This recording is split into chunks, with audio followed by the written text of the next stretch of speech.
Sayang, no? No, yung point dito sa Acts chapter 2 verse 42, continue steadfastly. Pansinin niyo to.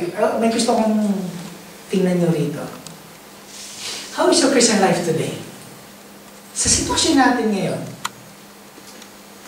na si Carmen tumawag sa akin last time. Nung umuwi kayo, na-stop kayo ng checkpoint, I don't know what was the feeling, whatever was that. Pero, sabi ko nga, babalik pa kaya sila kung tinututuan ka na ng baril? Sasamba ka pa ba? Wala? Dito na lang ako, safe ako dito. Kanya-kanya prayer na lang tayo, synchronized prayer na lang. Pray ka na ganitong oras, sabayan kita. Iba-ibang lugar na tayo.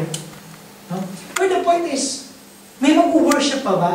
Kasi napaka-importante sa Panginoon, ang personal worship natin, of course. Pero importante din sa Diyos, ang corporate worship natin, hindi mo pwedeng baliwalain to. It is so important to the Lord, ang corporate worship. Natutuwa nga ako sa inyo, tatapang ninyo, nandito pa rin kayo sa pangalawang bout natin, mula nang in-resume natin ang service natin dito. Kaya tayo-tayo lang. How's your Christian life today? Puno pa rin ba ng excitement? Naniniwala ka pa rin ba na magbabago ang sitwasyon? Yes. Nag-uusap na kami ni na Pastor pabalik dito. Pastor, excited ako sa December eh. Kung may Pasko pa tayong daratnan sa bansang Libya. May Christmas party pa kaya tayo? Di ba?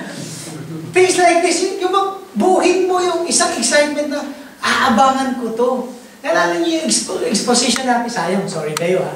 Wala kayo sa pito-pito namin eh. Yung Habakuk namin, matindi. Exposition namin sa Habakuk. Ang sabi sa chapter 2, watch out what I will do in the nations.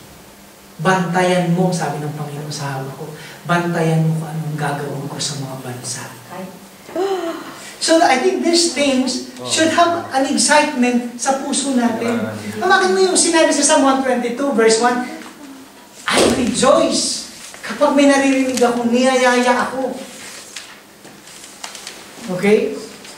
Nandiyan pa ba yan? Tandaan natin, faith is a journey and this is not a destination. Yung faith na meron tayo, whatever the situation we have right now, it is a journey. Kagaya ng pinakita ko sa inyo, kagaya ng illustration ko sa inyo about the faith of Joshua, kung paano ko tinuturuan yung anak ko na dahan-dahan umakyat ang pananampalataya niya. Nung nakita ko na hindi sinasagot ng Diyos yung panalangin ni Joshua, tinulungan ko na yung faith ni Joshua.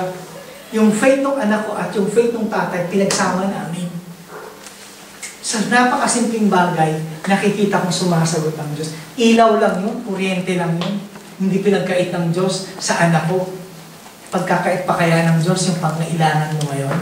Would you like to take a journey of faith now? Pwede bang humingi ka na ng imposibleng bagay sa araw na to? Minsan kasi hiningi natin yung mga posible lang eh. Trabaho, possible yan eh. Anytime you can have the job. Pero kaya mo bang itaya yung faith mo sa mas malaki pa? Sabi ng Panginoon, hindi mo pa hinihingi ang mundo sa akin.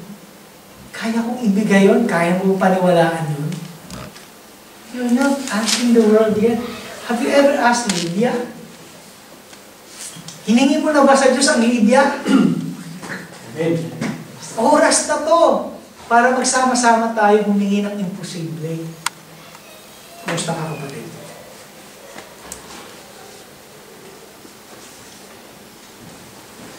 Pansinin muna natin the beginning of your faith. Ha? Pansinin mo. On a given day, you believe in Christ. Amen? On a given day, you were baptized. You were baptized in the name of Jesus Christ. Amen? There was a time. And join yourselves to the believing company we call as Fellowship of Believers. Very good, ha? Yeah? Pero tanong, natapos ka na ba doon? Hanggang doon ka na lang ba? Pagkatapos mong nabaptize, umuwi ka, wala na. Very good na ako, saved na ako. How's your faith now? The question now is, kumusta ka na? Kumusta na yung buhay Kristiyano mo? Marami na bang bunga ang pananampalataya mo, kapatid? How could anyone know their faith is working? Is your faith working right now? Tatrabaho ba yung faith na yan? Pag nagtatrabaho, may production, di ba? Pag may production, may result. Right? What is the result of your faith right now? Time check lang tayo ngayon. Faith checking. How could you know that your decision to follow Christ was not because you had been cracked down under psychological squeeze set up by crowds and religious excitement? Okay? Ano connection nito ngayon? Let's try to see how active is your faith. The word, and they continued steadfastly in the apostles' doctrine and fellowship, and in breaking of bread and in prayers. The word they continued steadfastly is in context ng panahon na yan, meaning that they continued against serious opposition. Steadfastness is required only when we are under attack, mental or physical, and the story of the early Christians is a story under fire. Ang faith natin, mula nang tinanggap natin ng Panginoon, on a given day, after you were baptized, wala pang na-persecute sa inyo. Amen? Wala pang nakulong sa inyo mula nang tinanggap mo si Kristo. Pero sa panahon ito, nang sinulat ito, ang mga Kristiyano niyan, pinagbubugbog yan. Kinulong yan. Pinaparinaw sila na si Kristo ay hindi totoong nabuhay. But whatever that situation was, they continued steadfastly. Pag sinabing continued, constant. Pag sinabing steadfast, unwavering. Hindi nagfaltered. Hindi kumulimlim. Nagpatuloy ang paglilingkod sa Panginoon. Yung giyera ba magpapatigil sa pananampalataya natin? Yung giyera ba magpapatigil sa pagsamba mo sa Panginoon? So, we go for the challenge as we end. Those first believers na minention ko kanina, turned to Christ with a full understanding that they were espousing an unpopular cause that cost them everything. Yung unang mga Kristiyano ito the Book of Acts Christians. Alam nila na sa pananampalataya nila kay Kristo, nangangahulugan ito ng kanilang kamatayan. Ngayon, sa panahon natin, maaari kang manampalataya kay Kristo, hindi ka mamamatay. May kalayaan kang sumamba. Pero, sa kabila nito, maraming hindi nagpapatuloy. Maraming nangungulimlim ang pananampalataya.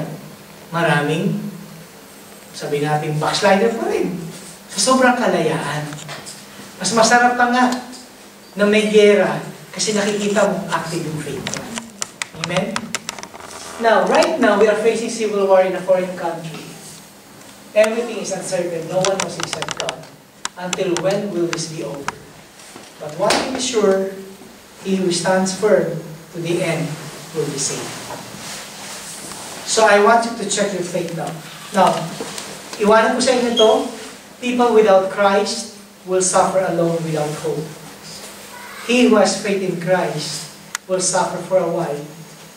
Kung dadaan man tayo sa paghihirap because of Christ, ang sinabi ng Panginoon, pa-i-exceed ko yan dahil mahal kita. That's a promise.